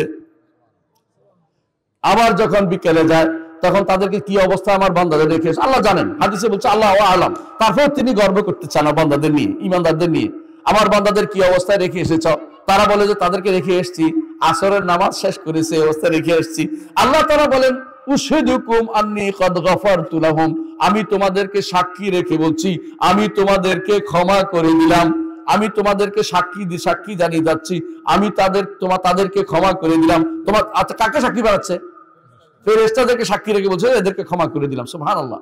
এই জন্য রাসূলুল্লাহ সাল্লাল্লাহু আলাইহি ওয়াসাল্লাম বলেছেন যে ফজরের সালাত এবং আসরের সালাত যেন কারো ছুটে না যায়, গুরুত্ব দিয়েছেন বেশি। কারণ অন্তত আল্লাহর কাছে ক্ষমাটা পেয়ে যাওয়াটা সুযোগ চলে আসে একজন মানুষের, যে একজন মানুষ তার নাম তাকে রেখে আসছে জান্নাতে মসজিদে, ফেরেশতারা দুইবার তার মসজিদে রেখে আসছে, আপনি যেন সেই অবস্থায় যেতে পারেন। এই জন্য ইফালা বদল হয় ফেরেশতাদের, কিন্তু তারা থাকে উপরে। রাসূলুল্লাহ সাল্লাল্লাহু আলাইহি ওয়াসাল্লাম একদিন আওয়াজ শুনলেন, শব্দ শুনলেন। শব্দ শুনে তিনি বললেন যে একটা শব্দ শুনতে পেয়েছি আমি, আকাশ শব্দ করছে, আর শব্দ করে তার জন্য হক। কারণ আকাশে এমন কোন জায়গা নেই যেখানে কোন ফেরেশতা হয় ইবাদতরত সালাতরত আছে না রুকুরত আছে। সুবহানাল্লাহ, বুঝছেন কিনা? এত ফেরেশতা আল্লাহ, ওয়া মা ইয়ালামু জুনুদা রাব্বিকা ইল্লা হু, আল্লাহর ফেরেশতার সংখ্যা আল্লাহ ব্যতীত কেউ জানে না। কত সংখ্যা হইতে পারে? মুহাম্মদুর রাসূলুল্লাহ সাল্লাল্লাহু আলাইহি ওয়াসাল্লাম যেদিন তিনি মেরাজে গিয়েছিলেন সেদিন তিনি দেখেছেন 70,000 ফেরেশতা বাইতুল মামুরের জিয়ারত করতে এসেছে, হজ করতে এসেছে। তখন তিনি বললেন যে জিবরিল বললেন যে এই 70,000 কিয়ামত পর্যন্ত আরেকবার আসার সুযোগ পাবে না, এত ফেরেশতা। আল্লাহু আকবার। ওয়া মা ইয়ালামু জুনুদা রাব্বিকা ইল্লা হু। হাশরের মাঠ কত বড় হবে চিন্তা করেন। হাশরের মাঠ যাতে সবার জায়গা হয়, বিশাল এক মাঠ হবে, দুনিয়ার মাঠ না ভাই। অনেকে ভুল করে বলে যে সিরিয়া শাম এটা হাশরের মাঠ হবে, কেউ বলে আরাফার মাঠ হাশরের মাঠ হবে, দুইটাই ভুল। এটা আরাফার মাঠ হাশরের মাঠ না, আর সিরিয়া দুনিয়ার হাশরের মাঠ। দুনিয়ার হাশর হচ্ছে কি, যখন চতুর্দিক থেকে আগুন ধেয়ে আসবে তখন জীবিত থাকবে তারা, পালাতে পালাতে পালাতে পালাতে এদেরকে ওখানে নিয়ে যাবে। এরপর আল্লাহ তাআলা সেখানে আগুন থাকবে, এরপর অনেকদিন পরে আল্লাহ তাআলা তাদেরকে ধ্বংস করে দিবেন। ওই যে নফখা ফিস সূর, নফখা ফুঁ দিলে সব ধ্বংস হয়ে যাবে, এরপর আবার আল্লাহ তাআলা পুনরুত্থান করবেন। দুনিয়ার হাশর হচ্ছে, দুনিয়ার হাশরের মাঠ হচ্ছে কোনটা? সিরিয়া বা শাম, সিরিয়া না শাম দেশ। কিন্তু আখিরাতের হাশর এমন একটা মাঠে হবে যেই মাঠে কারো উপরে কোনো অত্যাচার হয় নাই, যেই মাঠে কারো কোনো চিহ্ন নাই, বলা নাই এই জমির প্রকৃত মালিক অমন, এমন কিছু নাই, সেখানে পাহাড় পর্বত কিছু নাই, আটার কাইয়ের মতো এক বিশাল মাঠ হবে। ওই মাঠের চারপাশে কারা থাকবে? ফেরেশতারা থাকবে, পালাতে পারবেন না। আল্লাহ বলে দিয়েছেন ওয়াল মালাকু আলা আরজাইহা, আর ফেরেশতারা থাকবে এই জমিনের চারপাশ ঘিরে থাকবে, কোনো ব্যক্তি কোনো দিকে পালাইতে পারবেন না। হাসর মাঠে উঠবেন? কেউ উঠবেন না? উঠবেন না? হাসর মাঠে উঠবেন না? উঠবেন? হাসর মাঠে উঠতে হবে ভাই, এমন ভাবে উঠবেন যে পায়ে তো জুতা আছে, তাই না? জুতা নাই, পরনে কাপড় আছে, কাপড় নাই, হ্যাঁ, মাথার মধ্যে সুন্দর টুপি আছে, কিচ্ছু নাই ভাই, কিচ্ছুই নাই। এমন ভাবে হাসর মাঠে উঠবেন যে আপনি একজন ফকির। যেভাবে দুনিয়াতে আসছি প্রথম কি ছিলাম? অনেক ধনী ছিলাম না? মায়ের পেট থেকে যখন অনেক পয়সাওয়ালা ছিলাম না? না, ফকির। আবার আমি ফকির, আমি আসলেই ফকির। এই জন্য মানুষের বড় পরিচয় হচ্ছে মানুষ আসলেই ফকির। এই জন্য আল্লাহ বলছেন আইয়ুহান নাস আনতুমুল ফুকারা ওয়াল্লাহুল গানিয়ুল হামিদ। তোমরা সব ফকির, কিচ্ছু থাকবে না দুনিয়াতে। যতই আপনি অনেক পয়সা জোগাইছেন, কিন্তু কবরে যাওয়ার সময় আপনার পয়সাগুলো কি দিয়ে দিছি নাকি কবরের ভিতরে? না কাপড়ের ভিতরে কিছু খাবার দাবার জন্য দিয়ে দিছে অল্প স্বল্প? কিচ্ছু মিলবে না ভাই, কিচ্ছু মিলবে না। 2টা কাপড় 3টা কাপড় বেশি কাউকে দিবে না। এই 3টি কাপড় কোন রকম দিয়ে বিদায় করে দিচ্ছে, সন্তানরা ভাগ বটরা করে নিয়ে যাচ্ছে। এরপরে হয়তো আপনার জন্য আল্লাহর জন্য কিছু, আল্লাহর কাছ থেকে কিছু দিলে পাইলেন, নইলে আপনি কিছু পাইলেন না। সারা দিনের চেষ্টাটা, সারা জীবনের চেষ্টাটা বৃথা চলে গেল। আপনার কোনো মূল্যই থাকলো না। সারা জীবনের চেষ্টাটা আপনার বিতা চলে গেল এই সামান্য কয়টা দিনের জন্য। কি না করি আমরা, দুনিয়ার যত হারাম খাই, দুনিয়ার যত আরাম করি, আখিরাতকে নষ্ট করে দিচ্ছি। দুনিয়ার কত না কি করতেছি, কত কসরত করি, পাশের জমিটা কাটার জন্য, লাইটটা কাটার জন্য কত চেষ্টা করি, আইটা কাটার জন্য, জমিটা দখল করার জন্য কোর্টে কেস করি, কিন্তু একবার চিন্তা করি না আসলে কি আমি হকদার কিনা। বা বোনেরে বঞ্চিত করি, বোনের হক দেয় না। আবার অনেকে আছে ফুফুদের হক দেয় না, অনেকে আছে ভাইয়ের হকও ভাই দেয় না। কিভাবে নিতে চায় কলার বাইরে, ভাইকে ভাই বঞ্চিত করে ফেলে, কিন্তু এটা কিন্তু কবরে যেতে কিন্তু পারে না। হাসরের মাঠে কিন্তু ল্যাংটা হয়ে উঠবে প্রত্যেকটা মানুষ, এবং কিচ্ছু থাকবে না। প্রথম আল্লাহ কাপড় পরাবেন কাকে? ইব্রাহিম আলাইহিস সালামকে। আমাদের নবীকে এর পরে পরাবেন, আগে ইব্রাহিম আলাইহিস সালামকে পরাবেন। কারণ তারা যখন তাকে আগুনে নিক্ষেপ করেছিল তখন নাকি বলছে কি জন্য, এটা ব্রাওয়াতের জন্য, তাকে কাপড় থেকে মুক্ত করেছিলেন, এই জন্য আল্লাহ তাকে সম্মানিত করবেন ইব্রাহিম আলাইহিস সালামকে। কারণ তিনি আল্লাহর জন্য শুধুই অপমানিত হয়েছেন, আর কোনো কারণ নাই। আল্লাহর জন্য অপমানিত হয়েছে, আর কারোর জন্য তিনি অপমানিত হন নাই। একমাত্র আল্লাহকে খুশি করার জন্য তিনি বলেছেন, তিনি যেটা করেছেন এই মূর্তিগুলি ভেঙেছেন আল্লাহকে খুশি করার জন্য। এবং তিনি আল্লাহকে খুশি করার জন্য বলেছেন যে ওয়াল্লাহি লা আকিদান নাসনামাকুম বাদা আন তুওয়াল্লু মুদবিরিন, চলে গেলে আল্লাহর শপথ তোমাদের এগুলি মেরে ফেলবো, ভেঙে ফেলবো আমি। আল্লাহর এই মূর্তিগুলো আপনার চোখের সামনে আসে বলে অনেক সময় বলেন যে এই মূর্তি, কিন্তু যেই মূর্তি আপনার অন্তরে ঢুকে আছে এর কি করবেন? কথা বুঝেন কিনা? অন্তরে গণতন্ত্রের মূর্তি, অন্তরে সমাজতন্ত্রের মূর্তি, অন্তরে অমুকের মূর্তি তমুকের মূর্তি, অভাব নাই। আপনার পেটের ভিতরে মূর্তি, এটা ছাড়তেই পারেন না। গণতন্ত্র ছাড়া দেশ চলবে কি করে? দেশ মনে হয় আমার নবী আর চালায় নাই, সাহাবায়ে কেরাম চালায় নাই, খলিফারা চালায় নাই, তাহলে এখন কোত্থেকে এত পাগল হয়ে গেছেন? আব্রাহাম লিঙ্কনের আগে কেউ চালায় নাই দেশ, আপনার নবী যে আব্রাহাম লিঙ্কন হয়ে যাচ্ছে আপনি কি বুঝেন? কার অনুসরণ করে চলেন? শরীয়ত নিতে হবে একমাত্র মুহাম্মদুর রাসূলুল্লাহ সাল্লাল্লাহু আলাইহি ওয়াসাল্লাম থেকে। প্রত্যেকটি কথা কাজ আপনার রাসূলুল্লাহ সাল্লাল্লাহু আলাইহি ওয়াসাল্লাম অনুসরণ করে চলতে হবে, প্রত্যেকটি কথা কাজ। কারণ রাসূল এই জন্যই প্রেরিত হয়েছে যে যেন আমরা তার অনুসরণ করে চলি। এই জন্য আল্লাহ তাআলা বলছেন কোরআনে কারিমে যে ওই ব্যক্তি ঈমানদার হতে পারবে না। আল্লাহ তাআলা কোরআনে কারিম বলছেন ফালা রাব্বিকা লা ইউমিনুনা হাত্তা ইউহাক্কিমুকা ফীমা শাজারা বাইনাহুম, শপথ করে বলছেন ফালা রাব্বিকা, আপনার রবের শপথ করে বলছি, লা ইউমিনু, ঈমানদার হতে পারবে না। তারা কোন ঈমানদার হতে পারবে না? কারা?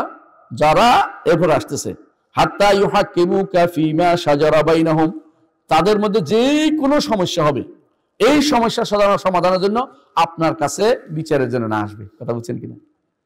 আমার ধরেন কথার কথা আমি আপনাকে বোঝানোর জন্য বলতেছি, ধরেন এই দেশে কারো চুরি করছে কারো সম্পদ, এর সমাধান কার কাছে যেতে হবে? আল্লাহ রসুল কাছে যেতে হবে না? বেবিচার করলে কার কাছে যেতে হবে? রাসূলের কাছে নাকি আইনের কাছে? আইন যদি কোনো আল্লাহ বিরোধী হয় সেখানে যাওয়া যাবে না, আল্লাহর পক্ষের আইনে যাওয়া যাবে। এই জন্য কেউ যদি কোনো, এই যে একটা আইন হয়েছে আপনার বুঝাই বলি, এই যে দাদার সম্পত্তিতে নাতি ওয়ারিশ হওয়া, বুঝেন কিনা? এটা আইয়ুব খানের 1961 সালের আইনটা কত বড় জঘন্যতম আইন জানেন?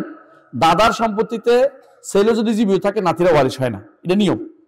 মানে একজন যার মাধ্যমে যাচ্ছেন এই বাদ গেলে ওয়ারিশ হয় না, এটাই শরীয়তের নিয়ম। তো কি করবে? দাদা ওসিয়ত করবে এদের জন্য আলাদা, কিন্তু দাদা সরাসরি মারা গেলে তার ওয়ারিশ হয় না, এটাই নিয়ম, এটা মেনে নিতে হবে। রাসূলুল্লাহ সাল্লাল্লাহু আলাইহি ওয়াসাল্লাম তার দাদার থেকে কিছু পায় নাই, এইভাবে প্রত্যেকে এরকম। কারণ নিয়ম হচ্ছে দাদার সম্পত্তিতে ছেলেরা ওয়ারিশ হবে, নাতি যে ওয়ারিশ হবে না। কিন্তু আইয়ুব খানে বেশি দরদি হইয়া, আল্লাহ তো বেশি দরদি হইয়া আইন করছে যে নাতি দাদার সম্পত্তিতে ওয়ারিশ হবে। এই আইনের অনুসারে কেউ যদি কোনো চাচাদের সাথে ঝগড়া করে যে কোর্ট থেকে সম্পত্তি নিয়ে আসে, সব কোর্ট দেয়, চাইলেই দিবে, সম্পত্তি নিয়ে আসে, ঈমান থাকবে? ঈমান নাই। আর যা থাকুক ঈমান নাই। কথা বুঝছেন কিনা? অথবা ধরেন একটা বিচার করছে আল্লাহ বিরোধী বিচার, সেটা কি? LGBTQ, নাম শুনছেন না? একটা নারী মেয়ে হইতে চায়, নারী ছেলে হইতে চায়, ছেলে মেয়ে হইতে চায়।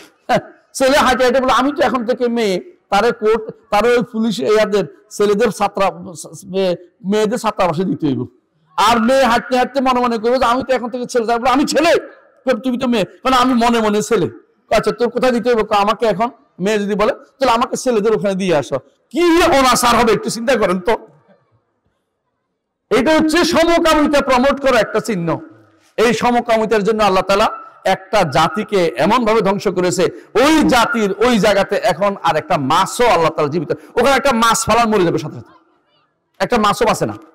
আল্লাহর গজব এখানে এত বেশি, সেটা হচ্ছে মৃত সাগর বলে এটাকে, মৃত সাগর। মৃত সাগরে কোনো মাছ নাই, যে কোনো মানুষকে জিজ্ঞাসা করে আসেন, কোনো মাছ বাঁচে না, একটা মাছ একদম মরে যাবে সাথে সাথে, এত বেশি। এটা এখন বাইর করছে এটার মধ্যে অনেক বেশি এই সেই, কিন্তু কেন হইলো এটা চিন্তা করলো না, কথা বুঝলেন কিনা? কেন এটা হলো এটা চিন্তার কোনো কারণ নাই, তারা কেবল এটা এই আছে সে আছে ফসফরাস এটা ওইটার কারণে এটা হয়েছে, কিন্তু এটা কেন হইলো? কারণ আল্লাহর গজব এখানে বেশি। আল্লাহ তাআলা এই যারা এরকম সমকামিতা এটাকে তারা প্রমোট করতেছে, ওদের উপর আল্লাহ তাআলা প্রচন্ড প্রচন্ড আল্লাহ তাআলা ক্রোধান্বিত, কারণ এইটা হচ্ছে মানব গোষ্ঠী ধ্বংস করার পথ। আচ্ছা চিন্তা করে দেখুন, যদি বাংলাদেশের মানুষগুলি সব এই জাতীয় চলে আসে, আগামী 10 বছর পর কে সন্তান পাওয়া যাবে? না, বিশ্ব বংশ শেষ, আল্লাহর নিয়তি শেষ হয়ে যাবে।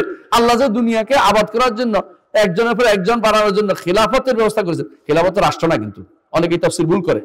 ইন্নী জাআল ফিল আরদি খলিফা অর্থ হলো এমন একটি প্রজন্ম দিচ্ছি যারা একের প্রজন্মের পর প্রজন্ম এই পৃথিবীকে পৃথিবীকে তারা পৃথিবীকে আবাদ করবে, এটা উদ্দেশ্য। এটা আল্লাহ তাফসীরটা দেখবেন আপনারা, ইয়াখলুফু বা'দুহুম বা'দান, একে অপরের কি করবে? স্থলাভিষিক্ত হবে। এটা ইবনে কাসির তাফসীর করেছেন, সমস্ত মুফাসসির এই তাফসীর করেছেন।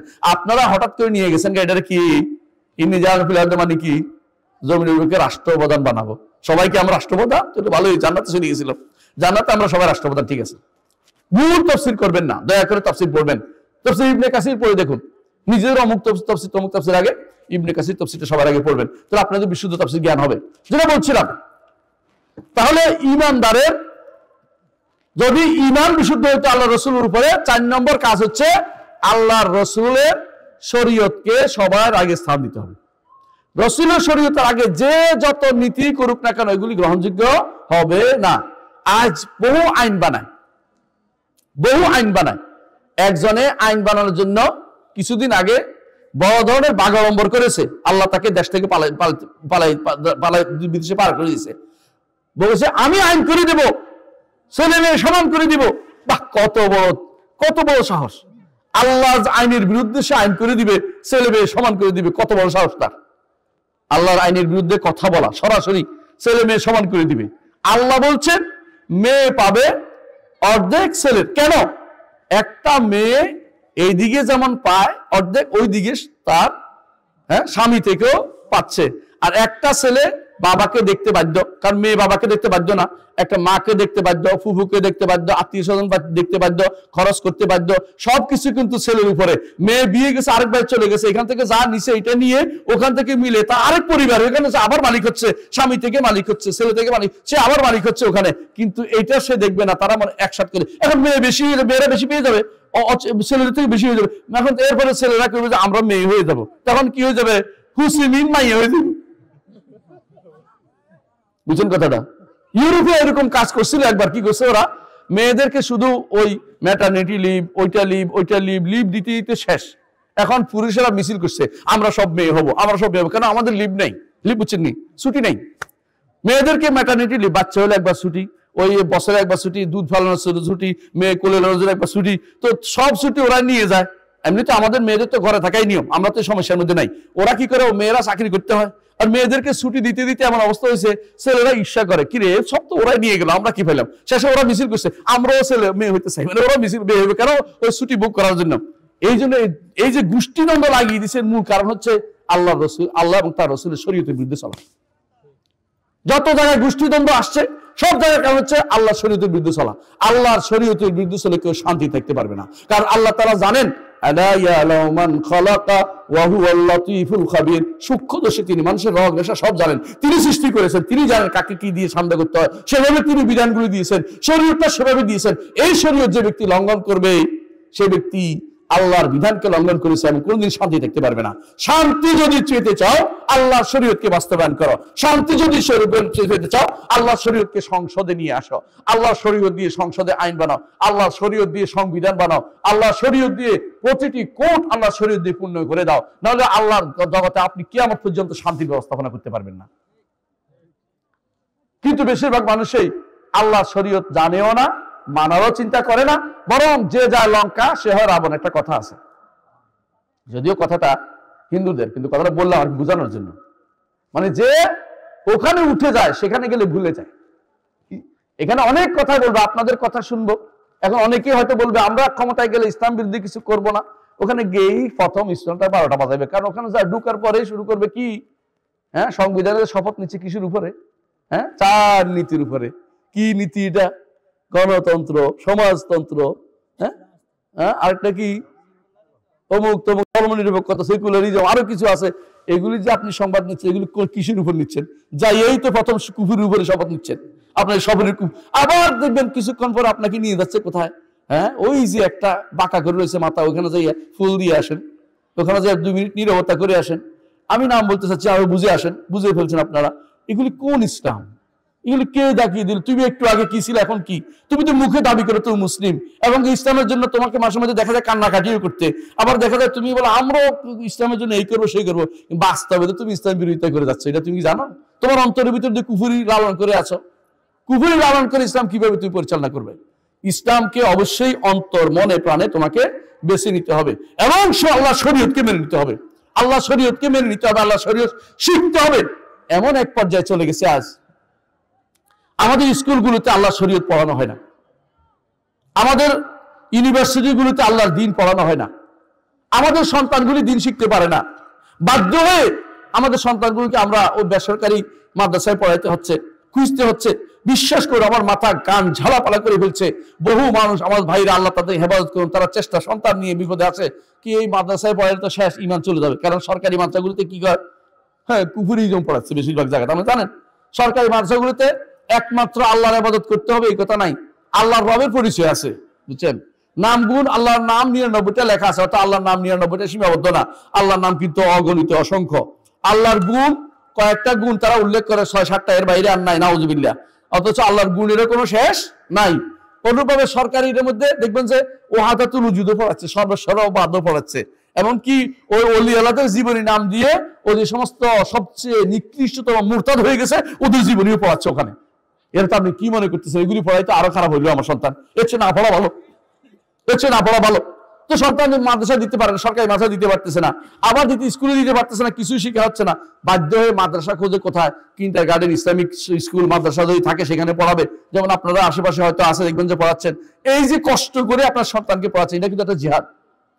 এইটা কষ্ট করে জিহাদ চালিয়ে রাখবেন, কারণ আপনার সন্তানকে নষ্ট হতে দেওয়া যাবে না।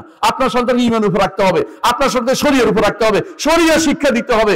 যে ব্যক্তি শরিয়া শিক্ষা দিবে না, শরিয়া থেকে মুখ ফিরিয়ে থাকবে, সে ব্যক্তি কাফের হয়ে যাবে। আমার কথা না, আল্লাহ বলছে ওমান আযলামু মিম্মান যুকিরা বিআয়াতি রাব্বিহি সুম্মা আরাদা আনহা ইন্না মিনাল মুজরিমিনা মুনতাকিমুন।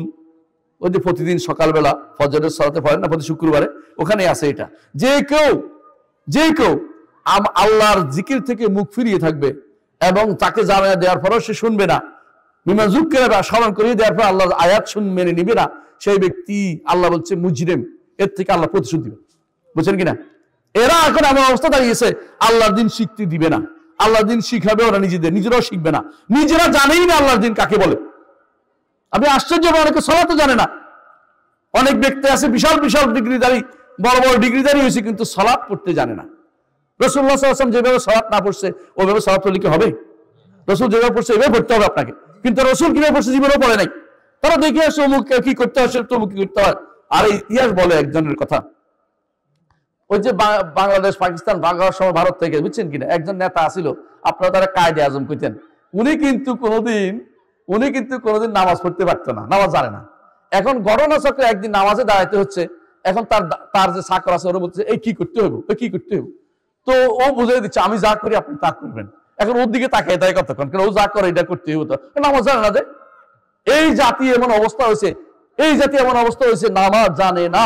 অনেক মানুষ আছে, উত্তরাতে এক ব্যক্তি মারা গেছে, এক মহিলা মারা গেছে, তার সন্তান আমেরিকা থেকে চলে আসছে তাড়াতাড়ি করে যে আমার মাকে কবর দিতে হবে। এখন কবর দেওয়ার জন্য যখন জানাজার নামাজ দাঁড়াইছে, এখন বেটা কাঁদতেছে, বলে আপনি কাঁদেন কেন? বলে আমি কাঁদি, আমি তো জানাজার নামাজ জানি না। কথা বুঝছেন কিনা? জানাজা আমেরিকা থাকলে জানাজার নামাজ শিখতে পারবো? কাফের দেশে জানাজা নামাজ কেমনে হইব? মা দেশে ছিল বলে দেশে আসছে, এখন মা আমি আপনার বলছি, আমি যেমনি করি, ইমাম সাহেব বলছে আমি যেমনি করি এমনি করেন, এটা কি জানাজা নামাজ হলো? এটা তো অনুকরণ হইলো, কিছু তো পারে না। এই হলো আমাদের অবস্থা। আমাদের একটা বিশাল গোষ্ঠী ইউনিভার্সিটি থেকে বের হচ্ছে, সবগুলি নাস্তিক বের হচ্ছে, অনেকগুলি বের হচ্ছে যেগুলি ইসলাম সম্পর্কে কিছুই জানে না, এগুলি বেশি। এরাই তো কদিন করে সচিব হইব, এরা আমলা হইব, এরা এরপর রাষ্ট্র চালাইবে, এরা ইসলামের বিরুদ্ধে 12টা বাজাইব, ইসলামকে কচু কাটা করবে, ইসলাম দেখতে পারে না। মুসলিম দেখলে এদেরকে বলবো যে এর সন্ত্রাসী, এ হলো এটা, এ হলো এটা, এটা করছে, এটা করছে, নাম দিব দুনিয়ার সব আজে বাজে নাম দিয়ে, মুসলমানদেরকে এ মৌলবাদী, এরা ওইটাবাদী, এই বিভিন্ন রকম নাম দিবে, কারণ তারা তো আপনাকে দেখতে পারে না, ইসলাম দেখতে পারে না, ইসলাম তো শিখেই না, তারা দেখবে শিখবে কোত্থেকে? আল্লাহ তাআলা এটাই বলছেন, ওয়ামান আযলামু মিম্মান যুকিরা বিআয়াতি রাব্বিহি সুম্মা আরাদা আনহা ইন্না মিনাল মুজরিমিনা মুনতাকিবুন। যে ব্যক্তি আল্লাহর দ্বীন থেকে বিমুখ থাকবে, আল্লাহর শরীয়ত থেকে বিমুখ থাকবে, আল্লাহ তাকে বলছে মুজরিম, অপরাধী, যে নিজে থাকবে অন্য কেউ রাখাচ্ছে। এই জন্য শাইখুল ইসলাম মুহাম্মদ আব্দুল ওয়াহাব রাহমাতুল্লাহ আলাইহি বলেছেন, ঈমান যেভাবে চলে যায় এর মধ্যে একটা হচ্ছে যে কেউ যদি আল্লাহর দ্বীন থেকে বিমুখ থাকে, শিখবেও না, শিখতে দিবেও না, হ্যাঁ, শিখবেও না, শিখতে দিবেও না। যে সমস্ত এনজিও গুলো আজ বিভিন্ন স্কুল খুলে বসেছে, ব্যবসা এনজিও গুলো, ওই ইস্ট ইন্ডিয়া কোম্পানি, বুঝছেন কিনা, ইস্ট ইন্ডিয়া কোম্পানি যে ব্যবসা করতে আবার নতুন করে সে ব্যবসা চালু করে দিয়েছে। ওরা সুদের কাম করে শুরু করে দিয়েছে। মহিলাদের নাকের বুট খুলে নিয়ে যাচ্ছে, কানের বুট, যদিও নাকের বুট আমরা ব্যবহার করতে বলি না, কিন্তু কানের খুলেছে, চাল খুলে নিয়ে যাচ্ছে, টিন খুলে নিয়ে যাচ্ছে, গরু নিয়ে যাচ্ছে, বহু দেখছেন আপনারা পত্রিকা দেখছেন বিভিন্ন ভাবে এরা এই যে কাজগুলি করতেছে। ওরা আরেক ইস্ট ইন্ডিয়া কোম্পানি চালু করে দিয়েছে এনজিও দিয়া। ওই সুদ খুদের আমার দরকার নাই, ওই সুদ খোর আবার ইমান আমার নষ্ট করে দিবে সবকিছু। এই জাতীয় জিনিস তারা ইসলামকে কোনো প্রমোট করতে চায় না। বিভিন্ন স্কুল খুলেছে, ওই স্কুলগুলোতে ইসলাম এক বিন্দুও পড়ায় না। ওখানে শুধুমাত্র পড়ানো হয় ওই দুনিয়ার বিদ্যা পড়ানো হয়, আখিরাতের বিদ্যা কে শিখাবে? আপনার সন্তান যদি আখিরাতের বিদ্যা দিতে পারেন ছোটকালে, বড় হলে এটা জ্বলবেই জ্বলবে, একসময় কাজে লাগবে। বলছিলাম 4টি কথা বলছি, আরেকটা বাকি আছে। রাসূলুল্লাহ সাল্লাল্লাহু আলাইহি ওয়াসাল্লাম আনতে হলে কয়টা লাগবে? 5টা জিনিস, 4টা বলছি। 1 নম্বর বলছি, রাসূল যা বলেছেন, সংবাদ দিয়েছেন তা কি সত্য। 2 নম্বর, রাসূল যা নির্দেশ দিয়েছেন তা মানতে হবে, রাসূল যা নিষেধ করেছেন তা পরিত্যাগ করতে হবে। 3 নম্বর গেল। 4 নম্বর হচ্ছে রাসূলের শরীয়ত মোতাবেক সারা জীবন চলতে হবে, শরীয়ত খুঁজতে হবে রাসূলেরটা, আর কোন আব্রাহাম লিঙ্কনের শরীয়ত না, লেনিনের শরীয়ত না, ওই মার্কসের শরীয়ত না, মাও সেতুংয়ের শরীয়ত না, এগুলির শরীয়ত নেওয়া যাবে না। আমার নবীর শরীয়তকে শুধুমাত্র নিতে হবে। কয়টা হলো? 4টা। 5 নম্বর, এটার মধ্যে শেষ করবো আমি আমার আলোচনা। 5 নম্বর হচ্ছে আমার নবীকে দুনিয়ার সব কিছু থেকে বেশি ভালোবাসতে হবে। ভালোবাসা বলতে যত সোজা, কাজটা অত সোজা না। ভালোবাসার প্রমাণ দেখিয়েছে সাহাবায়ে কেরাম, ভালোবাসার প্রমাণ দেখিয়েছে সাহাবায়ে কেরাম। আবু বকর রাদিয়াল্লাহু আনহু একদিন খুতবা দাঁড়াইছেন, রাসূলের মৃত্যুর পরের বছর খুতবা দাঁড়ায় কেঁদে দিলেন। গত বছর রাসূল এই দিন মারা গেছে, চোখের পানি ফেলে দিচ্ছে, কাঁদে। কার জন্য কাঁদে? রাসূলের জন্য। কেন? চলে গেছেন দুনিয়া থেকে, দুনিয়া থেকে চলে গেছেন। জন্ম নিয়ে কাঁদেন নাই তিনি, মৃত্যু নিয়ে তার কাঁদা আসছে, রাসূল মারা গেছেন, রাসূল নাই। একদিন আবু বকর ওমর দুইজন বের হয়েছেন, বের হয়ে বলতেছেন চলো আমরা, মন ভালো নেই, যে আমরা ইয়ার কাছে যাই, আমরা রাসূলুল্লাহ সাল্লাল্লাহু আলাইহি ওয়াসাল্লামের যে পালক মা ছিলেন তার কাছে যাই, উম্মে আইমানের কাছে যাই। সেখানে গিয়ে তিনি বললেন যে, যখন বললেন যে রাসূলুল্লাহ সাল্লাল্লাহু আলাইহি ওয়াসাল্লাম নাই, আমরা কি বুঝতেছি না, বলে আমিও চিন্তা করতেছি না, রাসূল তো মানুষ মারা যাবে না, কিন্তু আমি চিন্তা করতেছি সকাল বিকাল আমাদের কাছে আল্লাহর কাছ থেকে ওহী আসতো, এখন আমাদের সেই দরজা বন্ধ হয়ে গেছে। সুবহানাল্লাহ। ভালোবাসার জায়গাটুকু কত! উহুদের যুদ্ধে এমনি দাঁড়িয়েছিলেন এক সাহাবী, 30টা তীর তার শরীরে, 30টা, একটা দুইটা নয়, 30টা জায়গা আপনি গুনতে পারবেন। অন্য বর্ণনা আছে 70টা তীর, এত বেশি এক একজনের মুখের ভিতরে ঢুকে গেছে। চিন্তা করেন রাসূল যেন ঠিক থাকে, রাসূল পিছনে বসে আছেন। অনেকে শহীদ হয়ে গেছেন, সন্তানদের জিজ্ঞাসা করতেছে, বলছে আপনার ছেলে শহীদ হয়ে গেছে, বলে রাসূল কি করে? বলে আপনার স্বামী শহীদ হয়ে গেছে, রাসূল কি করে? রাসূলুল্লাহ সাল্লাল্লাহু আলাইহি ওয়াসাল্লাম এই জন্য ভালোবাসছে। আর আপনি, রাসূলের দিন চলে যাচ্ছে, কান্নাকাটি আপনার নাই, আপনি ওইটা বাস্তবায়ন করবেন, দিন প্রতিষ্ঠা করবেন, রাসূলের সুন্নাতের কোনো খবর আপনার কাছে নাই। ভালোবাসছেন কিভাবে প্রমাণিত হবে? ইন্নাল মুহিব্বা লিমান ইউহিব্বু মুতিউ, যেই ব্যক্তি যাকে ভালোবাসে তার অনুসরণ করে চলে, ঠিক কিনা বলেন? আমি যদি কোনো দুনিয়ার অমুককে ভালোবাসি, দেখবেন যে ওর অনুসরণ, ওর মত হইতে চেষ্টা করি, তাই না? আপনি যদি রাসূলকে ভালোবাসেন, তো রাসূলের ভালোবাসার কারণ আপনার মধ্যে পাওয়া যেতে হবে, সেটা কি? অনুসরণ করতে হবে। কুল ইন কুনতুম তুহিব্বুনাল্লাহ ফাত্তাবিউনি ইউহিব্বুকুমুল্লাহ, যদি সত্যি সত্যি আল্লাহকে ভালোবেসে থাকো তাহলে সুন্দর করে আমার অনুসরণ করো, আল্লাহ তোমাদেরকে ভালোবাসবেন। আল্লাহর ভালোবাসা পেতে হলে রাসূলকে অনুসরণ করে যেতে হবে। রাসূলকে অনুসরণ করা ছাড়া কোনো গত্যন্তর নাই। কারণ কবরে গেলে প্রশ্নের উত্তর মুখস্থ করলে দিতে পারবেন না। যদি রাসূলকে সত্যি ভালোবেসে থাকেন, তার শরীয়ত অনুসরণ করে থাকেন, রাসূলকে সবকিছু মেনে থাকেন, তাহলে আপনি উত্তর দিতে পারবেন কি নবী, আমার নবী হচ্ছেন কে? মুহাম্মদ সাল্লাল্লাহু আলাইহি ওয়াসাল্লাম। আর যদি কোনো না মেনে থাকেন তখন কি বলবেন? সামাইতুন নাস ইয়াকুলুনা ফাকুলতু, মানুষকে বলতে শুনছি আমি এরকম বলছি। মানে মুখের বলা অন্তরের মধ্যে আপনার ছিল না, আপনি রাসূলকে সবকিছুকে আপনার সামনে রাখেন নাই। যতক্ষণ পর্যন্ত একজন মানুষ মুহাম্মদুর রাসূলুল্লাহ সাল্লাল্লাহু আলাইহি ওয়াসাল্লামকে তার জীবনের সর্বক্ষেত্রে আদর্শ না মানবে, ততক্ষণ পর্যন্ত ঈমানদার হইতে পারবে না। সম্মানিত উপস্থিতি, আমি আমার বক্তব্য দীর্ঘ করব না, আপনাদের রাত বাড়াবো না, রাতে 12টা বেজে গেছে। আপনারা ইনশাআল্লাহ আমি যতটুকু বলেছি এতক্ষণ পর্যন্ত, এটুকুর মধ্যে যদি কোনো হেদায়েতের কিছু থাকে আপনারা ইনশাআল্লাহ মেনে নিয়ে চলবেন। এবং আমি মনে করি যে ঈমানদার হতে হলে আপনার সর্বশেষ বলবো, আপনাদের অবশ্যই সাহাবায়ে কেরাম পদাঙ্ক অনুসরণ করতে হবে এবং মুহাম্মদুর রাসূলুল্লাহ সাল্লাল্লাহু আলাইহি ওয়াসাল্লাম যেই পথে আমাদেরকে রেখে সেই পথের বাইরে এক বিন্দুও যাওয়া যাবে না। যেই মতো নেতাই হোক না কেন, কবর কিন্তু সবার জন্যই আছে। কবরে গেলে সবারই কি হবে? হবে খবর। সেখানে গেলে আপনাকে জিজ্ঞাসা করা হবে, এই প্রশ্নের উত্তর আমাকেও দিতে হবে, উপদেষ্টাদেরকেও দিতে হবে। দিতে হবে না? দিতে হবে না? এমনকি রাজনৈতিক নেতাদেরকে দিতে হবে না? কবরে গেলে সবাইকে দিতে হবে। এখনই উত্তর প্রস্তুত রাখি। আল্লাহ আমাদের বুঝার তৌফিক দান করুন। সুবহানাকাল্লাহু ওয়া বিহামদিকা আশহাদু আল্লা ইলাহা ইল্লা আনতা আস্তাগফিরুকা ওয়া আতুবু ইলাইক।